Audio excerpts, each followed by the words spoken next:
music playing, which I need to knock off. That's fair. Thank you for that apathetic round of applause as I walk to the stage. Can we just try that again? Welcome to me. Thanks. So listen, before we get started, we've just got a few housekeeping rules you need to be aware of. In the unlikely event of a fire, we've got two exits. We've got the one at the back, which the lovely blonde lady is blocking. So just treat her like the England team last week if you're South African. Smash the shit out of her. I'm Welsh, I've got nothing to talk about, to be honest with you. So we have got one exit there, we've got another exit over here. We've got 3 acts for you tonight, during which time, when the acts are on, the bar will be closed. So please don't try and go and get a drink. You'll have plenty of time in the break to get a drink. So we'll have your first act on, then a break of about 20 minutes, and then your second act and another break, and then your third act, shut up, and then your final act. Is that okay? Yeah. I think that's all. More. That sort of covers it, really. So just give me a cheer if you've been to this gig before, so I know what we're dealing with. And give me a cheer if you've never been. Right, a few. Okay, we'll come on to you in a moment. We've been doing this gig for 3 years, and normally, there's all sorts of funny things happen when you all come in, but you've all been pretty good tonight, to be quite honest. I mean, I normally sort of start with the back and work the way forward, but you've just come in and sat down, you've been quite normal, all these first 3 tables. But this table here, now what you probably don't know, as well as this being a comedy night, I'm actually a practicing clairvoyant. You probably weren't aware of that. And I've just got a feeling about this table here, because I think, are you from Colford? Yeah. Well, there was just something about, and these people here, they're from, hang on, it's just, what? Ross. Are you from Ross? And I've got, because you've not been before, have you? Because you asked this lady earlier on, is it any good? Didn't you? And this lady who sat in front of you, who's a nurse, I believe, and because you came in really early, didn't you? You were here about 6:20, and you've got your big pants on tonight, which not quite sure why have you got your big pants on tonight? Because what? Just in case you pick on me. In case I pick on you? Yeah. What, and you shit yourself and then that just... I wasn't going to pick on you for being here at 6:20. Why would we have done that? So you're the only table actually that's managed to draw attention to this yourselves. And I was wondering if you were German, because when you came in you put all your jackets on the seat in front of you as if you were claiming seats at the hotel. But yeah, so this is your first time at the gig, and hopefully you're going to enjoy it. Yeah. Let us know later on. There was another table a little bit further back, and you're really, really polite, because you came up and spoke to Yosin and said, look, we've got to get a train early, so if we leave early, it's not that we don't like it, we're just being polite. Where's that table? Look, they're not even putting their fucking hands up. You're just way too polite. If you think it's shit, just go now. Honestly, it doesn't make any difference. So, yeah, there was quite a few people who've not been before, and it's a bit of a thing. What we've done, we've been running this gig for 3 years, and it's a bit of a tradition. So, just for the new people, just to sort of get into it, we just ask you to stand up one by one. Introduce yourself to the crowd. I mean, perhaps we should start with you, because you four were fucking late. Look, hang on. You weren't even conspicuous. You weren't even trying to hide it, right? I know where you've been. You've been in the Shogun bar till 7:30. You even brought your 2-pint mug in with you.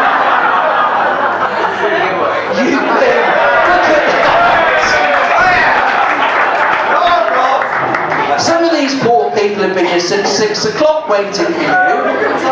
And what a shambles that was today, wasn't it? So you're here to drown your sorrow. So you did put your hand up and say you were new. So I think if you just stand up and address the crowd.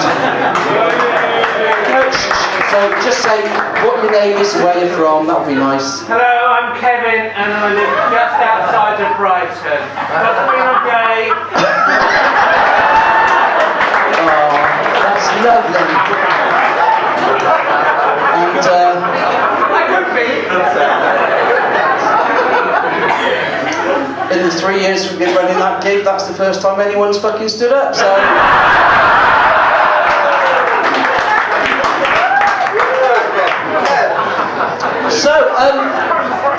We run this gig on a monthly basis, and quite a lot's happened in the last month, hasn't it? It's got a lot colder. I know it's got a lot colder because my wife told me, she said, "Oh, do you know what? The one thing I hate about the cold is the bottom of the bed's always cold when you put your feet down."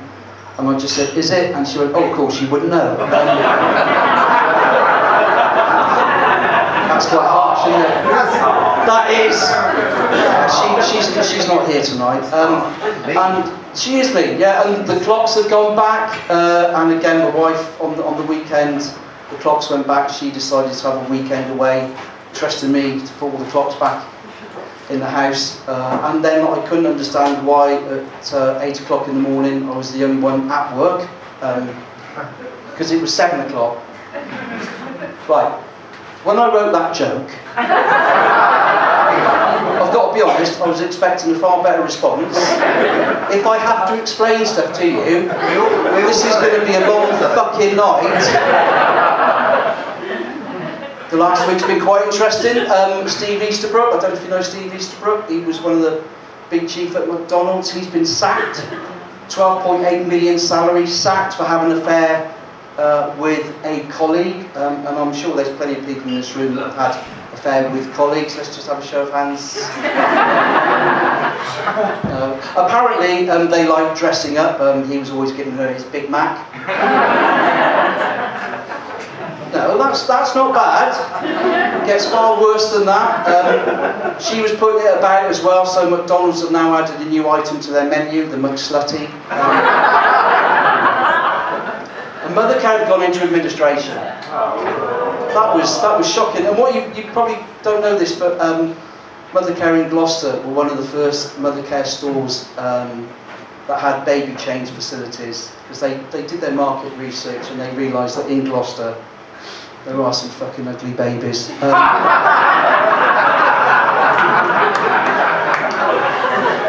Some of them are in this room tonight. The staff aren't nappy about it. The boards are rattled. They said it's a retail catastrophe. Do you want one more? Apparently it's all a lie, it's just a dummy run. I know it's shit, isn't it? It's topical. I'm fucking surprised you're awake, to be honest. No. You went to school with me? Yeah. Shut up. What's your name? Yeah, Mark James, I think it's a year above you. Maybe. I'm sorry about this. Unannounced school reunion. Also, since the last gig, we'll have a chat later, mate. No, we don't want to embellish. I definitely don't want to embellish on that, because I went to a private school, and my arse is still probably tender. So since the last gig, if you were here at the last gig, the day before we did the last gig, my mother died, and I did some stuff about her, and we didn't bury her, we cremated her this week on Bonfire Night, and there was a little bit of me which thought, can I save some money? I didn't, to be quite honest, I didn't.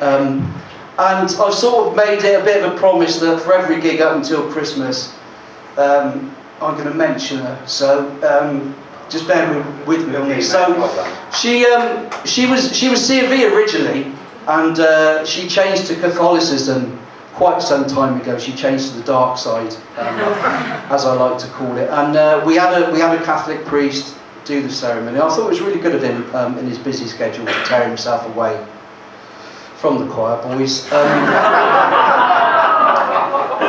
But she had dementia, right? And I'm not going to make light of it because I'm sure there's people in this room that have either going through it or got people they know with it. And it is a terrible disease, but it still did give me some quite humorous moments in black humour. And one of those was a couple of months before she died.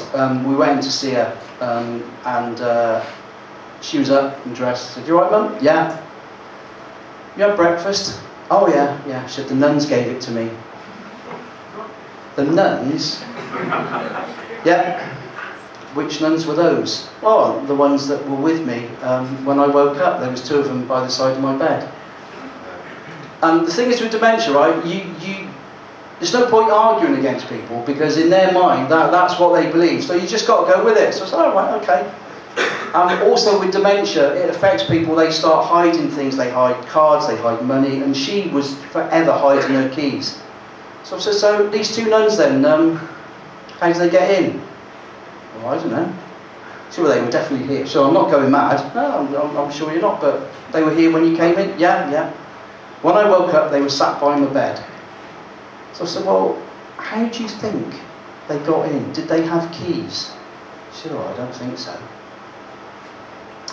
And I've got to be honest, I was a little bit naughty. I said, "Perhaps they stole your keys." And she just said, "The thieving bitches." Yeah, bless her. So listen, now I've got the mood right down, and that is a true story.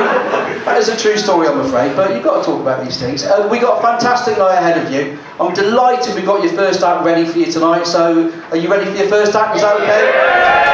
So, what we do, I'll announce the name in a minute, and then when I've announced the name, if you can start the applause at the back, bring it right the way through. We've got a very lovely young lady called Daisy Earle, okay? Remember that name, Daisy Earle. So blonde lady at the back, blocking the fire door. If you can start the applause at the back.